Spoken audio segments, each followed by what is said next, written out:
আসসালামু আলাইকুম সবাইকে, আশা করি সবাই ভালো আছেন। আমি মোহাম্মদ সাজ্জাদ আছি আপনাদের সাথে। আজকে আবারও চলে আসলাম কম্পিউটার ফান্ডামেন্টাল টিউটোরিয়াল নিয়ে। আজকের ক্লাসে আমরা আলোচনা করব নেটওয়ার্ক ডিভাইস নিয়ে।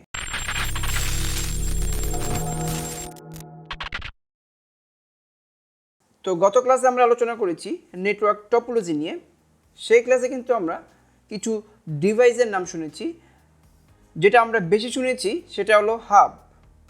তো নেটওয়ার্ক ডিভাইস কিভাবে কাজ করে, এই যে আমরা একটা কম্পিউটার নেটওয়ার্ক ঘরে তুলব, সেখানে কিন্তু আমাদের কিছু ডিভাইসের প্রয়োজন হয়, যে ডিভাইসের মাধ্যমে আমরা নেটওয়ার্কগুলো তৈরি করি। তো যদি আমি উদাহরণস্বরূপ বুঝি যে আমার বাসায় আমি ওয়াইফাই নিতে চাচ্ছি, তো সেটার জন্য আমার কি প্রয়োজন, একটা রাউটার প্রয়োজন আর কিছু কেবল প্রয়োজন। তো আমি যখন আমার কেবলগুলো আমার ইন্টারনেট প্রোভাইডারের কাছে দিলাম, সে কিন্তু একটা কেবল টেনে আমার রাউটারে এসে সেট আপ করে দিল। তারপরে কিন্তু আমি সেই ওয়াইফাই থেকে আমার ডিভাইসগুলো ইউজ করতে পারবো। তো নেটওয়ার্ক ডিভাইস বুঝতে গেলে আমাদের ফার্স্টে যে জিনিসটা আসে হাব। তো হাব কিভাবে কাজ করে সেটা প্রথমে জানবো। হাব একটি নেটওয়ার্ক ডিভাইস এবং একে ল্যান ডিভাইসও বলা হয়ে থাকে, যার সাহায্যে নেটওয়ার্কের কম্পিউটারসমূহ পরস্পরের সাথে কেন্দ্রিকভাবে যুক্ত থাকে। একটি হাবে কতগুলো ডিভাইস যুক্ত করা যাবে তা হাবের পোর্ট সংখ্যার উপর নির্ভর করে। ল্যান তৈরি করার জন্য হাব অধিক ব্যবহৃত হয়। স্টার টপোলজির ক্ষেত্রে হাব হচ্ছে কেন্দ্রিক ডিভাইস। আমরা গত ক্লাসে কিন্তু স্টার টপোলজি সম্পর্কে জেনেছিলাম, সেখানে আমরা হাবের ব্যবহার শুনেছি। এই যে নিচে যে চিত্রটা দেখছেন, এটা হলো আমাদের হাব। এই হাব থেকে কিন্তু আমাদের কম্পিউটারগুলো কেবলিং করে কানেকশন করা। ফার্স্টে আসি, হাব হলো আমাদের একটি মাল্টিপল ডিভাইস, যে পোর্টগুলো একে অপরের সাথে কানেকশন আছে। হাব কিন্তু 10 Mbps স্পিডে কাজ করে থাকে। হাব কিন্তু ফুল ডুপ্লেক্স মোডে কাজ করে থাকে। আমরা এর আগের ক্লাসে জেনেছিলাম যে হাব কিন্তু ফুল ডুপ্লেক্স মোডে কাজ করে থাকে।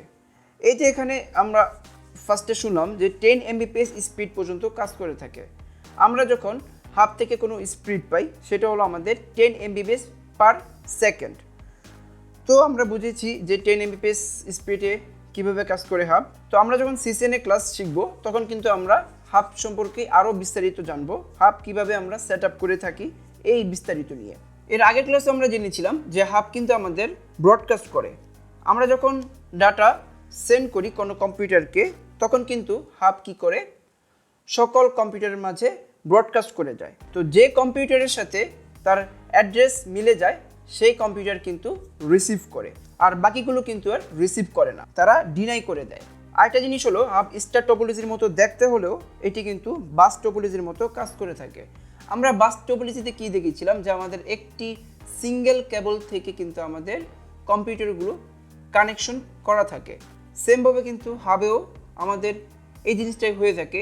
হাবের ভিতরে কিন্তু আমাদের একটি সিঙ্গেল পোর্ট রয়েছে, যার মাধ্যমে কিন্তু আমাদের ডাটাগুলো সে ব্রডকাস্ট করে এবং যার ডাটা তার কাছে পৌঁছিয়ে দেয়। আর হাবের একটি বড় ডিমেরিট হলো, যখন কোনো কম্পিউটার ডাটা সেন্ড করে, তখন কিন্তু অন্য কোনো কম্পিউটার আর ডাটা সেন্ড করতে পারে না। যখন ফার্স্ট যে সেন্ড করেছে ডাটা, তার ডাটা সেন্ড করা শেষ হলে তারপর কিন্তু বাকি কম্পিউটারগুলো ডাটা সেন্ড করতে পারে। আর হাবের একটি মেরিট হলো, হাবের ভিতরে একটি টেকনোলজি থাকে যার নাম হলো CSMA, যার মাধ্যমে ডাটা কলিশন থেকে বাঁচতে পারে। তো পরবর্তীতে এই হাবকে কিন্তু মডিফাই করে তৈরি করা হয় সুইচ। আমরা যদি সুইচের সংজ্ঞা দেখি, হাব এর ন্যায় সুইচও একটি নেটওয়ার্ক ডিভাইস এবং একে ল্যান ডিভাইসও বলা হয়ে থাকে, যার সাহায্যে নেটওয়ার্কের কম্পিউটারসমূহের পরস্পরের সাথে কেন্দ্রিকভাবে যুক্ত থাকে। একটি সুইচে কতগুলো ডিভাইস যুক্ত করা যাবে তা সুইচের পোর্ট সংখ্যার উপর নির্ভর করে। আমরা হাবেও পড়েছিলাম যে যতগুলো পোর্ট সংখ্যা থাকে তার উপর নির্ভর করে আমাদের ডিভাইসগুলো। সুইচের পোর্টের সংখ্যা 8, 16, 24 থেকে 48 পর্যন্ত হতে পারে। 8টা হলো আমাদের সর্বনিম্ন আর 48টা আমাদের সর্বোচ্চ। ল্যান তৈরির ক্ষেত্রে হাবের চেয়ে সুইচ বেশি ব্যবহার হয়ে থাকে। স্টার টপোলজির ক্ষেত্রে সুইচ বেশি কেন্দ্রিক নিয়ন্ত্রণকারী ডিভাইস। আমরা যারা বড় বড় আইএসপি প্রতিষ্ঠানগুলো দেখে থাকি, তারা কিন্তু তাদের ল্যান কানেকশনগুলো এই সুইচের মাধ্যমে কিন্তু তারা দিয়ে থাকে। সুইচকে আবার ইন্টেলিজেন্ট হাবও বলা হয়ে থাকে, কারণ সুইচের ভিতরে র্যামের মতো একটি মেমোরি আছে, যে মেমোরিকে বলা হয় ক্যাম মেমোরি।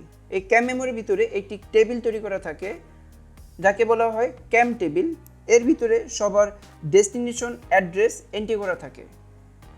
আমরা ডেস্টিনেশন অ্যাড্রেস আমাদের আইপি ক্লাসে আরও বিস্তারিত সম্পর্কে জানব।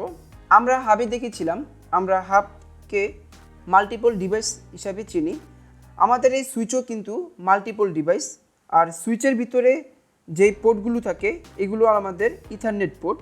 আজকের মার্কেটে কিন্তু আমরা হাব আর দেখতে পাবো না, যাই দেখতে পারবো সবগুলি হলো সুইচ। যখন আমরা এই সুইচের মাধ্যমে ডাটা পাঠাবো তখন আমাদের পিসি সুইচকে বলে দিবে তার ডেস্টিনেশন অ্যাড্রেস সে কোথায় যেতে যাচ্ছে। সুইচ কী করবে, সেই ডেস্টিনেশন অ্যাড্রেস মতো তার রিসিভারের নিকট তার ডাটাটা পৌঁছিয়ে দিবে। এখানে আর হাবের মতো সুইচও ব্রডকাস্ট আর করে না। তো আমরা ইতিমধ্যে বুঝে ফেলেছি সুইচ কিভাবে কাজ করে থাকে। এরপর যদি আমরা রাউটার সম্পর্কে জানি, রাউটার একটি নেটওয়ার্ক ডিভাইস এবং একে ওয়ান ডিভাইসও বলা হয়। এটি একটি বুদ্ধিমান ডিভাইস যা একটি প্রোটোকল বিশিষ্ট দুই বা ততোধিক নেটওয়ার্কের ল্যান ম্যান ওয়ান সংযুক্ত করে ওয়ান তৈরি করে।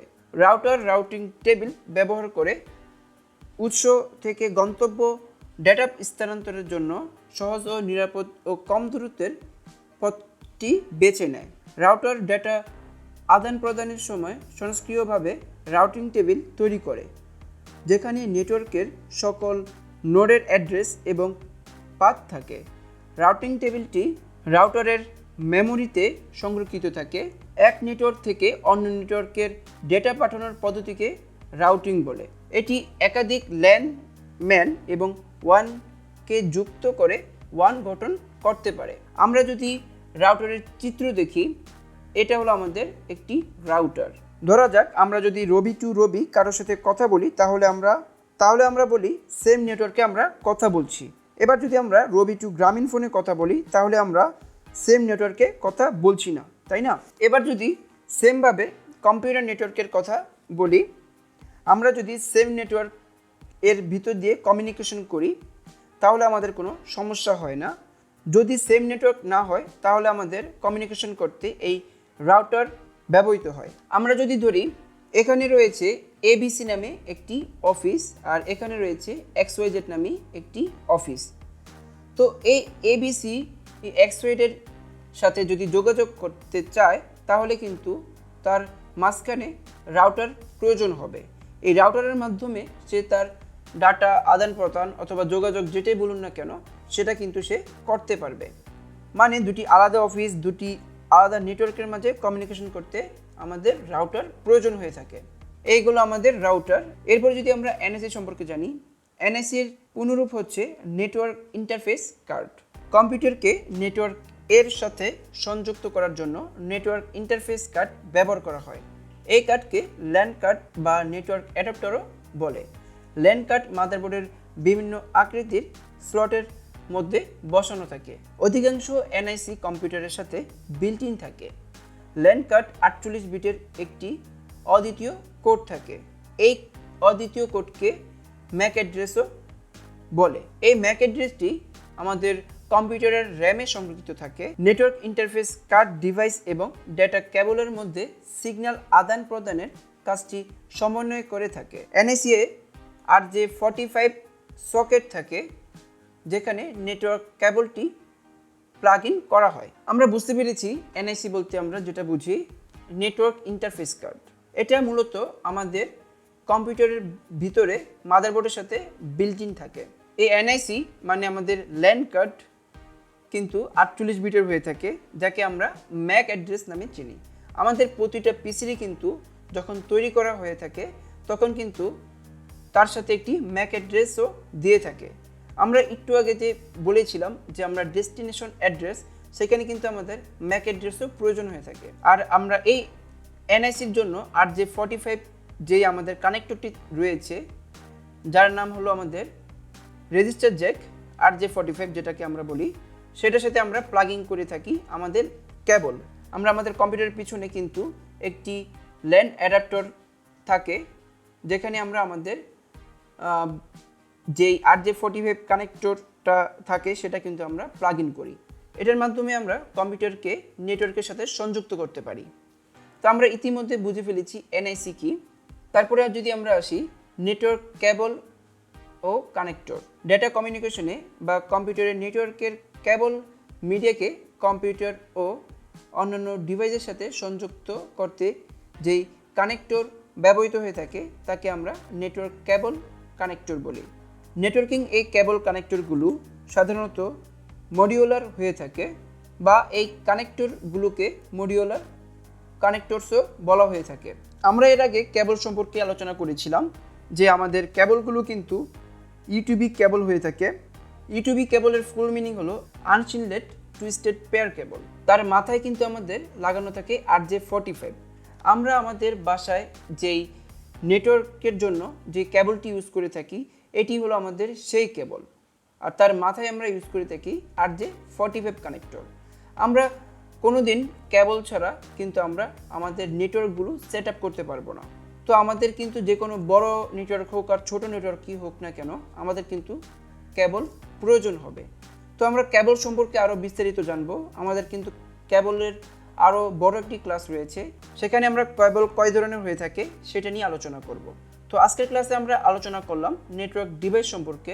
আমাদের নেটওয়ার্ক ডিভাইসগুলো হলো হাব, সুইচ, রাউটার, এনআইসি, কেবল, কানেক্টর। তো আজকের ক্লাসটি এই পর্যন্তই। ভিডিওটি কেমন লেগেছে অবশ্যই কমেন্ট করে জানান। যারা এখনও সাবস্ক্রাইব করেন নাই অবশ্যই সাবস্ক্রাইব করুন, আর ভালো লাগলে লাইক বাটন থেকে একটি লাইক করে যাবেন। আজ বিদায় নিচ্ছি, ফিরবো পরের কোনো ভিডিও নিয়ে। সবাই ভালো থাকবেন, সুস্থ থাকবেন। আল্লাহ হাফেজ।